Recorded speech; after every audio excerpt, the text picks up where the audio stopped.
Hi everyone. I'm very pleased to have the opportunity to greet you all in behalf of the Slovenian team members. We are four and we come from National Institute of Slovenia. Tamara and Alenka are with me, and together we are going to introduce the work that we have done, the teacher guide. But before we start with our presentation, let me thank you to all of the teachers, parents, and students who have participated in our survey, and to our project partners from the United Kingdom, Norway, Italy, and Portugal to give us valuable feedback. Just as I've already said, we come from Slovenia, and here are some photos in this slide related to December. We are in Slovenia, we are really looking forward to the snow. Slovenia is a small alpine country, and the tradition of alpine skiing is very long, as you can see in this picture on the right. And we are also very looking forward to Christmas. Here in the middle is Christmas dish, bread like very sweet and tasty walnut roll. We call it potica.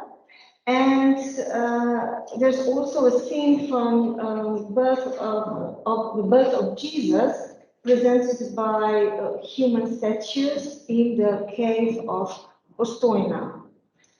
And here on the right, we see that there is beekeeping tradition in Slovenia, very, very vivid, very alive as well. And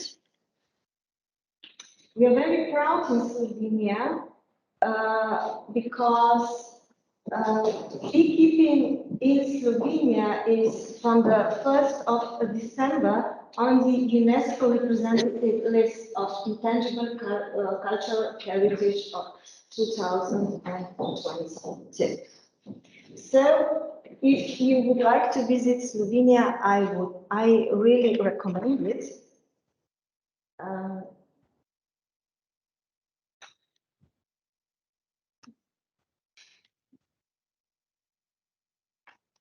Okay. This one. Okay. We saw that one. Yeah, we talked about. So early school living in Slovenia. Yeah, we are according to this data, we can see that the figures of early school livers is slightly increasing in the last few years. So we were really motivated to create the teacher guide that would address this situation in the most the best possible ways. Okay. Okay, thank you for now. Tamara, can you go on? Yes. Yeah. Thank you, Vanya, and hello, everyone. So I'm one of the members of the Slovenian team. 3 colleagues of mine are teachers, and I'm a school psychologist.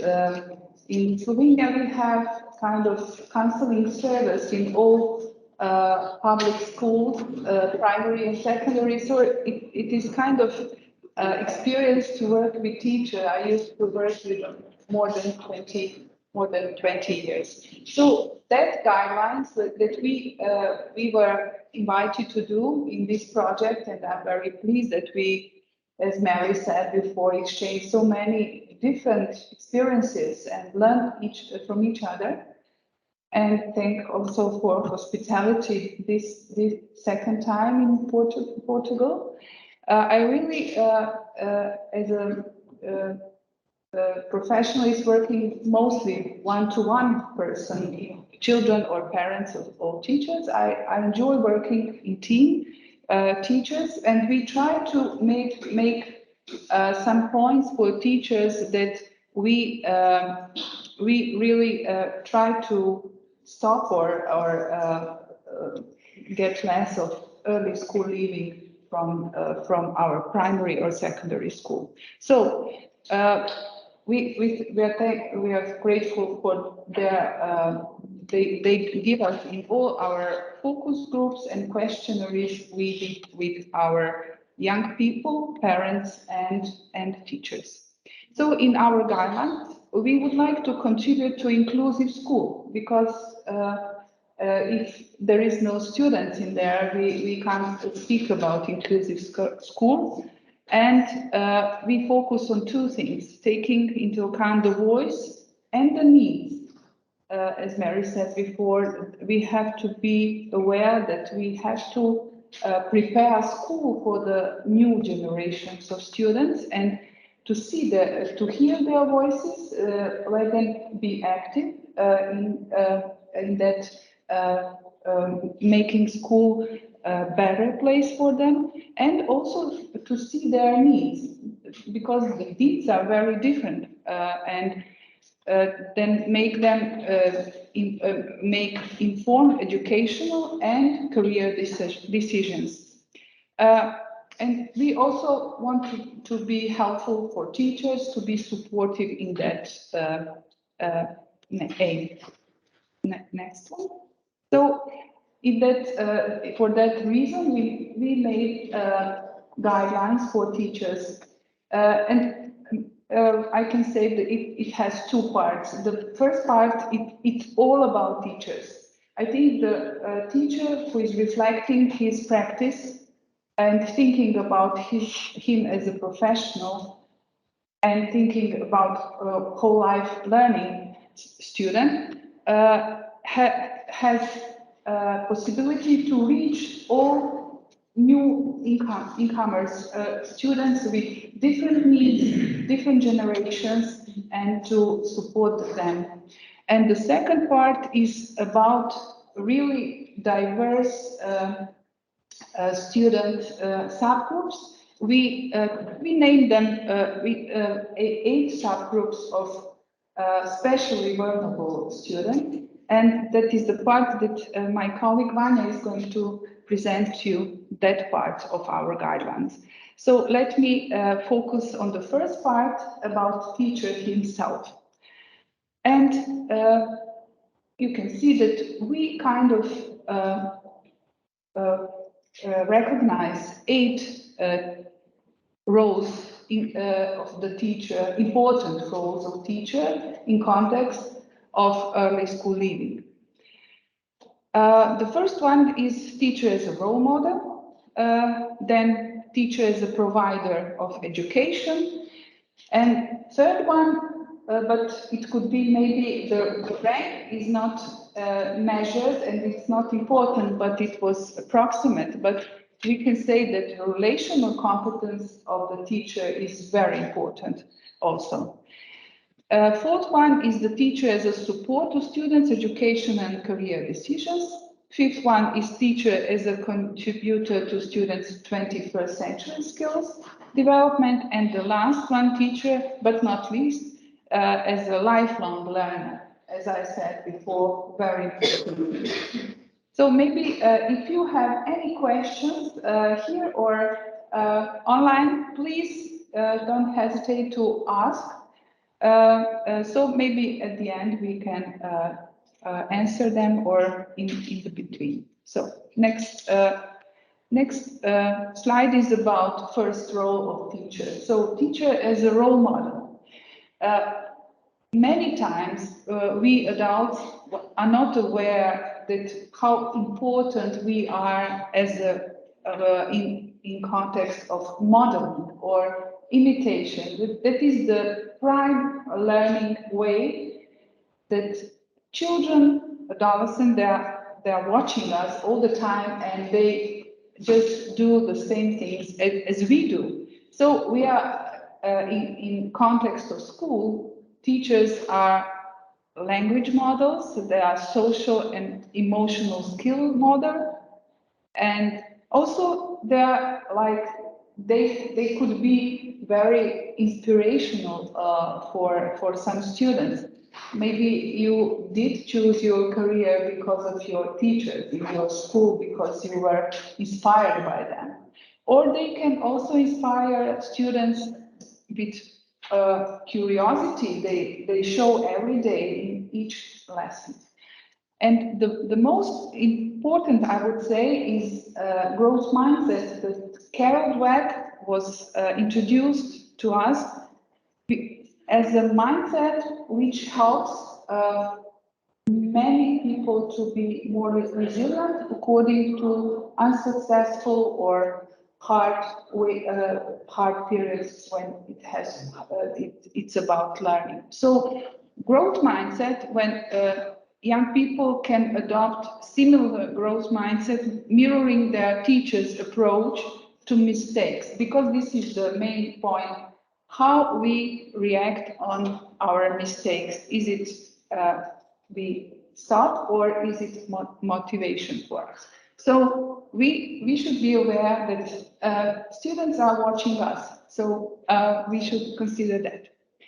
The next role of teacher is teacher. His each day work is to provide education, and in that context, we should maybe stress the formative assessment paradigm, in which is the main thing is how to make teaching that students are active as much as possible.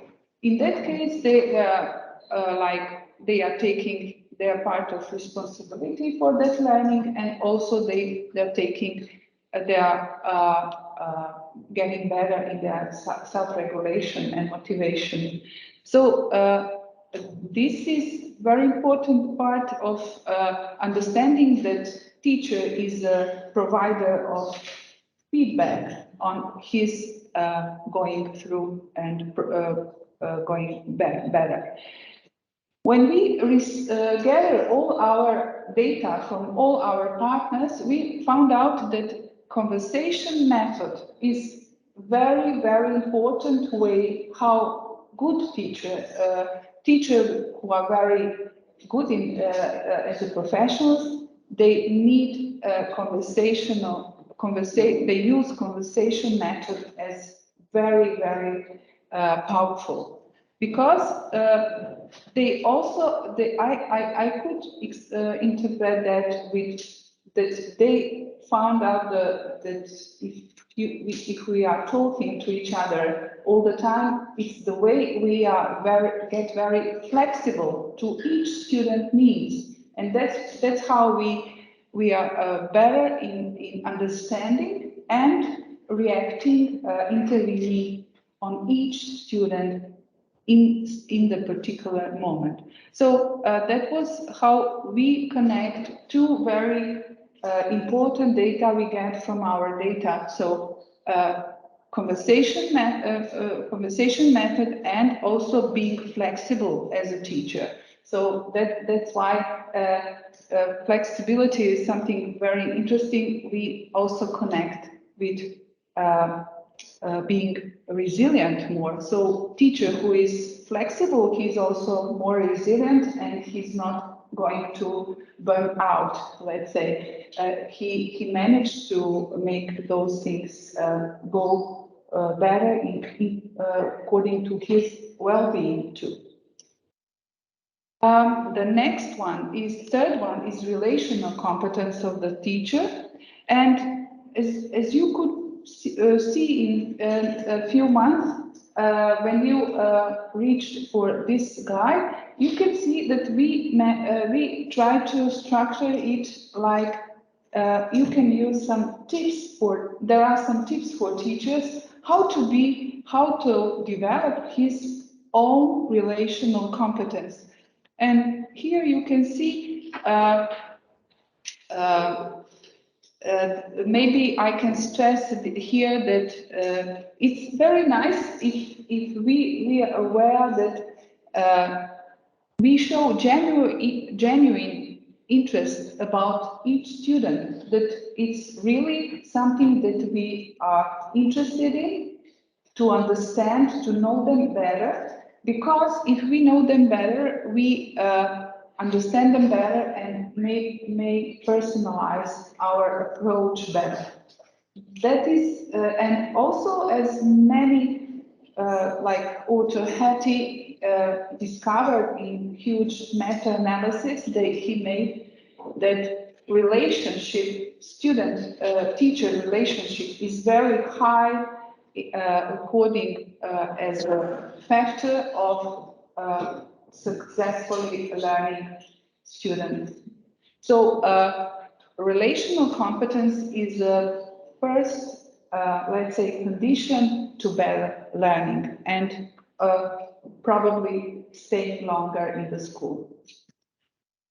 Fourth one is maybe a new one, because about career and educational decisions in our country, it is almost like something that students think with their parents, or maybe career guidance, but not with teachers. And we thought, when we discussed the answers, that it could be also important that all teachers aware that when we are choosing profession, in fact, that we choose how to materialize our self-image, our self-concept, as those authors said.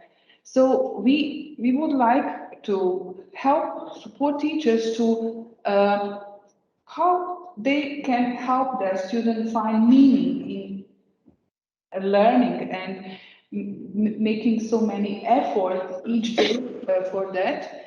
And so you can see some of those ways we think they are successful.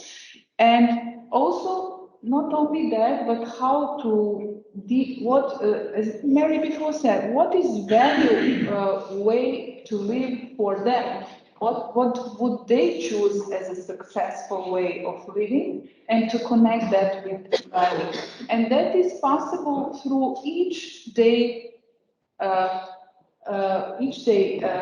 learning lesson and living. So this is very good opportunity for teachers. Next one is about 21st century skills development of students. It's maybe we are not aware that all of us has some level of those 9 categories of skills. And we found that that particular one, the pretty wide one, because it was made according to few meta-analysis, and it was global per education group made it. And it's important that we understand that as it is cited, education is one of the strongest indicators of health. The better an individual is educated, the better the chance for their health to be good, excellent, and vice versa. So that's why we have to see that content, subjects are one part of this learning and schooling, but the second part is what they learn how to live. And those skills are probably the best model of what students should learn in school too. And it is about integrating them in their lessons, not like having special lessons for critical thinking, but we should, teachers and anyone who has that opportunity, shows we can demonstrate students how to be critical thinker or creative thinker, not just showing them what are the methods of critical thinking. And the last role we found that is very important according to teacher professional reflective practice and development is we borrow what John Dewey said long before. We don't learn from our experience. We learn from reflecting on experience. So experience without being reflected, it's not staying, it's not changing, it's not improving. And teachers who integrate their experience through more or less regular, systematic, and self-reflection or improve their pedagogical judgments and interventions. So we have to be, all of us, we have to be more reflective if we want our knowledge, our experience to influence and be better in what we do. And especially we choose few, let's say, fields. We think that each teacher should upgrade his knowledge about. And the first thing comes from very important new field of science, like what is we know as neuroscience. So we have to learn a few things, what are the principles of adolescent brain development, what is going on with adolescent brain development. It's as they said, it's work in progress. We have to understand that adolescence is very sensitive and very dynamic period of brain development, and it takes till 25 years old of students. So we have to understand that they have problems with planning, anticipation, also metacognition, self-regulation, and etc. And maybe I won't read all of them, but I would like to stress the third one. This is our Slovenian study, very important study, but we would like to share it because it shows how important school can be in sense of protecting vulnerability in students, which my colleague Vanya is going to explain later. So it's on the first place is teacher personality. So it's protective factor, and you can see the all list of their school and social organizational structure, and also clear boundaries. So we don't want school which is like no boundaries. We don't understand personalized approach in school without boundaries. We just understand it like searching together with students ways to compromise with their needs and the structure in school. My last slide is about the same subject. So what should what kind of knowledge we need to be more empowered for these students coming into our school today? And I would also focus this one. We have to have, all adults, educators, we should have ability to strive for a deeper understanding the reasons for students' behavior, not just to see the first side, but we have to focus not just on the words and behavior, but seek to form a proper response. Because if we understand why some adolescent does something, we then our response has to be more effective, and that is something we really hope that it will be the future way of being better and better as a profession. So, Vanya, it's your turn now. Okay. Thank you, Tamara. Yeah, the second part, the intervention part. Let us meet the students first. Here are George and Henrik, Alexander, Mary, Maria, Kieran, Jane, and Andrea. They all come from different communities, different environments. They all experience, according to our data survey, experience educational disadvantage and emotional distress, and they all lack resilience skills. And that's why they are more likely to turn to risky behaviors such as school dropout. In the teacher guide, we identified 8 subgroups of students as shown in this slide. We are talking here about students with a migrant background, students with disabilities, students with high potential, students from economically disadvantaged communities, students that are looked after, fostered, or adopted. We're talking about students from Gypsy, Roma, or Travel communities, and students with a criminal background, whether their own or within their family or carers. And the last subgroup is are students experiencing mental health difficulties.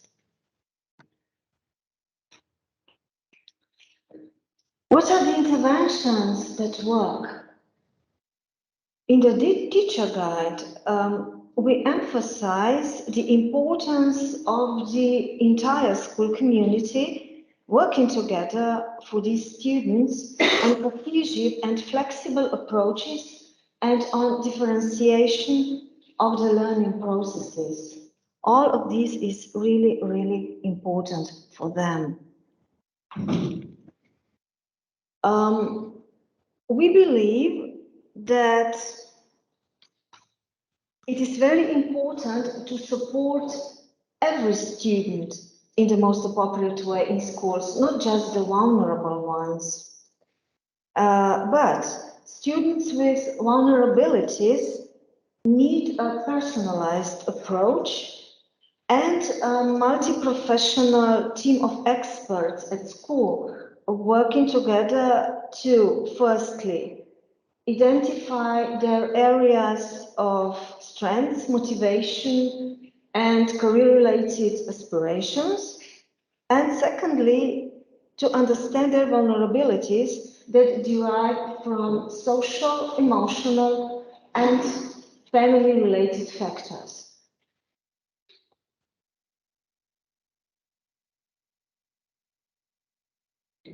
In this slide, there is an example of how the material for each subgroup is presented.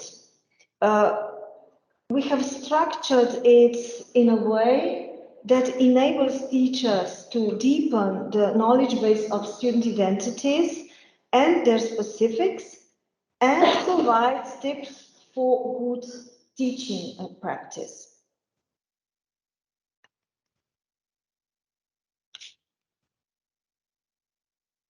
What are the first steps related to a whole school approach? In the teacher guide, we suggest to build a supportive relationship with students and gain their trust first.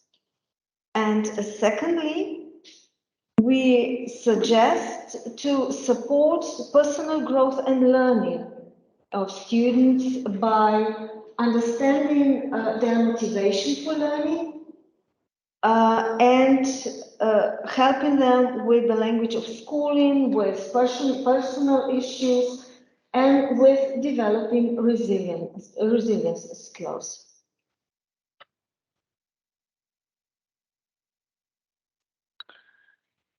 every teacher wants to nurture the students' involvement in learning, right?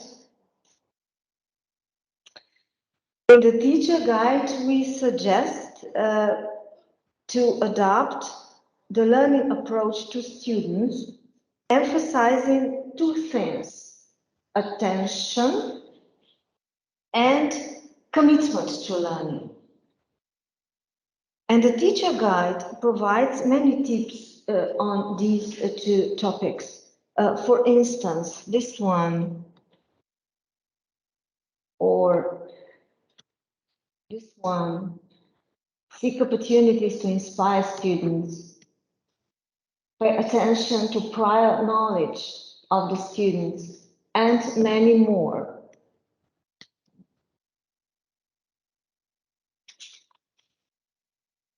And what is the key message related to a whole school approach? There is an English proverb that illustrates it perfectly by saying, "It takes a village to raise a child." And in the context of preventing early school leaving, we could rephrase it a little bit by saying, it takes a whole school community working together, starting with one professional at school who believes that a team of several professionals can provide the help that students need, and this professional is also willing to take on informal leadership of this team. That's the key message.